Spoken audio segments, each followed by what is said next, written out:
Bapak Ibu yang dikasihi oleh Tuhan Yesus Kristus, renungan kita pada pagi hari ini terdapat di dalam Yehezkiel pasal 28 ayat 1 sampai ayat yang ke-10. Yehezkiel pasal 28 ayat 1 sampai ayat yang ke-10. Beginilah firman Tuhan.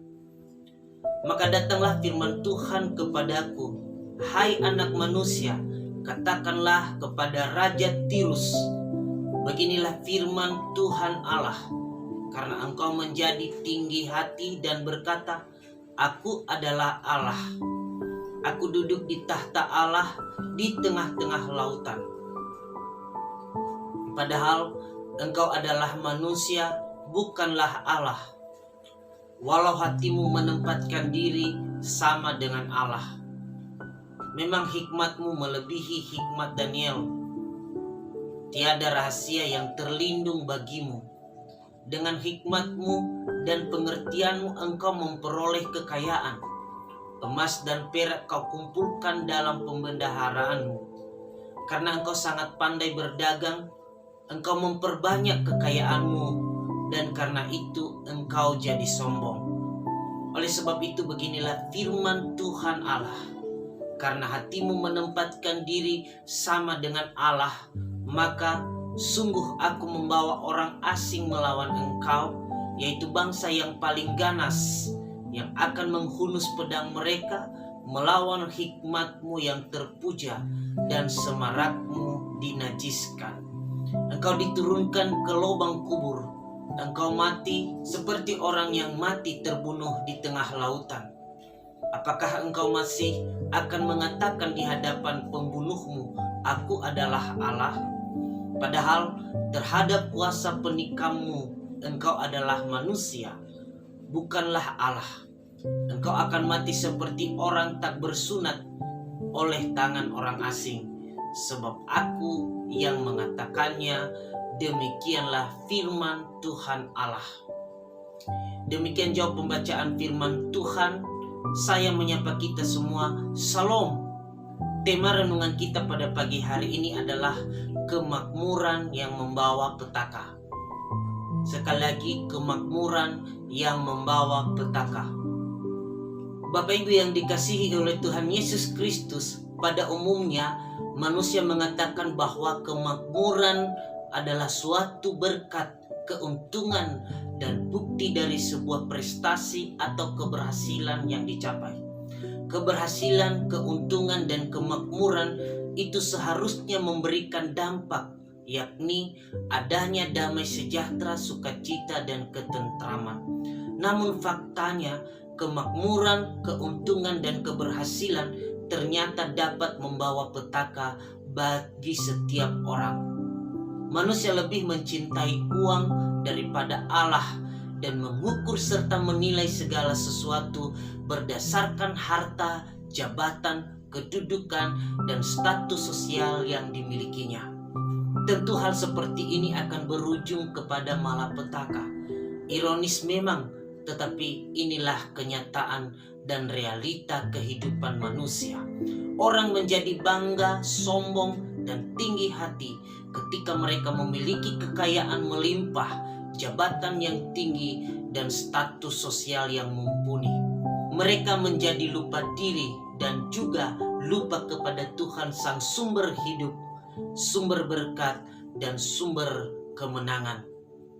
Hal yang seperti ini juga pernah terjadi dan tercatat dalam lembaran sejarah kehidupan manusia dalam Alkitab, khususnya di dalam Perjanjian Lama, teristimewa di dalam Kitab Yehezkiel pasal 28 ayat 1 sampai 10 ini, di mana seorang manusia yang telah diberikan kesempatan untuk memiliki kedudukan yang tinggi sebagai raja menjadi angkuh dan sombong.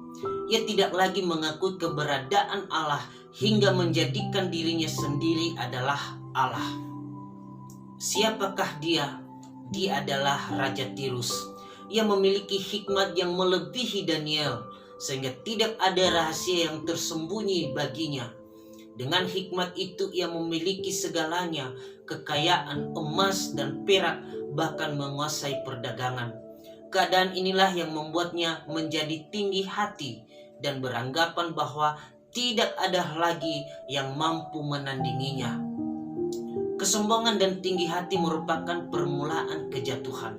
Kesombongan dan tinggi hati menjadi musuh utama daripada Allah, karena Allah menentang orang-orang yang congkak dan tinggi hati. Menyejajarkan diri dengan Allah dan membanggakan bahwa kerajaannya tidak terkalahkan merupakan suatu tindakan arogansi yang terjadi dalam diri Raja Tirus ini. Ia lupa bahwa di atas segala yang dimilikinya ada Allah yang berkuasa dan berdaulat.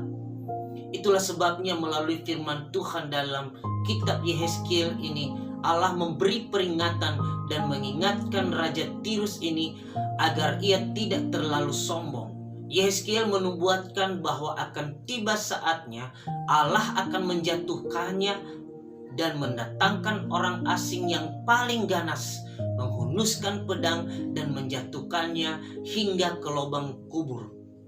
Ia akan mati terbunuh oleh kesombongan dan keangkuhannya, hingga ia tidak sanggup lagi mengatakan kepada pembunuhnya bahwa ia adalah Allah. Kisah Raja Tirus juga terjadi di zaman kita sekarang ini. Kita seringkali beranggapan bahwa kita telah hebat, memiliki uang, jabatan, pengaruh, kemampuan berhikmat, dan berkata-kata. Dengan memiliki itu semua, kita mulai tinggi hati, merendahkan orang lain, bahkan kita merendahkan Tuhan.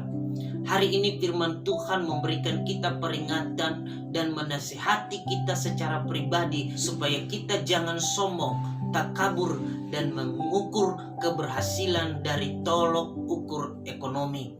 Ketika kita sudah berhasil dalam karir dan mendapatkan kekayaan berlimpah, kita tidak boleh sombong dan berpikir bahwa apa yang kita capai semuanya berdasarkan hikmat kita sendiri, apalagi menganggap diri kita pribadi yang tidak terkalahkan. Marilah kita hidup dengan rendah hati dan memuliakan Allah atas segala hal yang kita miliki.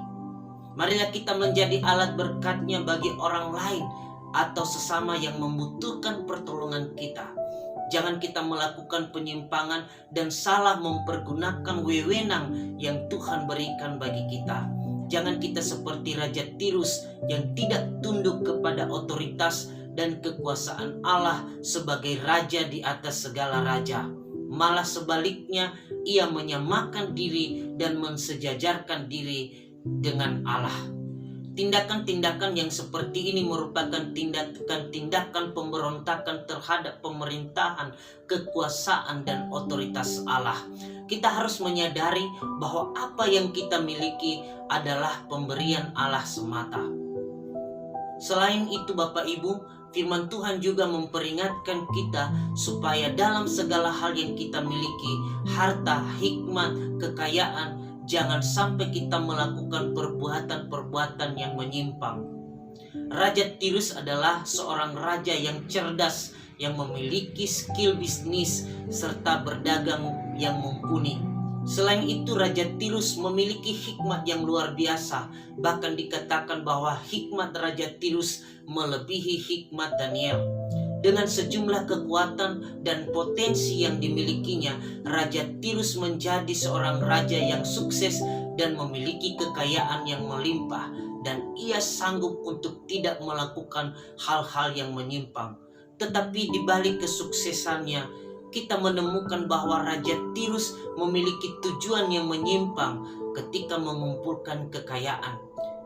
Jangan kita melakukan hal-hal yang merugikan orang lain seperti menipu, menguasai, bahkan memiskinkan orang lain.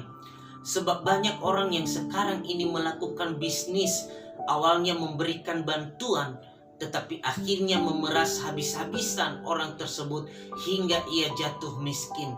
Selain itu, mempergunakan kekayaan untuk menekan, menutup jalan kesuksesan orang lain dengan menyogok juga sering kali terjadi hari ini.